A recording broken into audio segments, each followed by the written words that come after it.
Hey friends, if you wish to check real-time traffic in Google Maps, then please watch this video.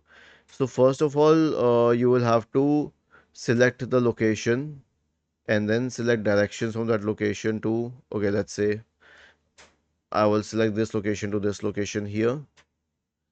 Okay, now I will have to check car or any other vehicle. Okay, so it will show you the traffic situation, which is very good since it is in blue right now.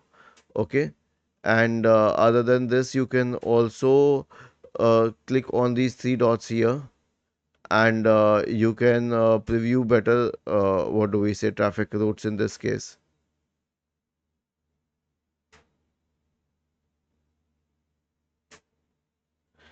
This will show you the exact road map. And to check more, you can also check for the turns and everything, and whether there is traffic on the route. It also mentions fastest route, lighter traffic than usual. Okay, was this helpful? If yes, then please subscribe to the channel. If not, then let us know in the comment section of the video on how we could help you further.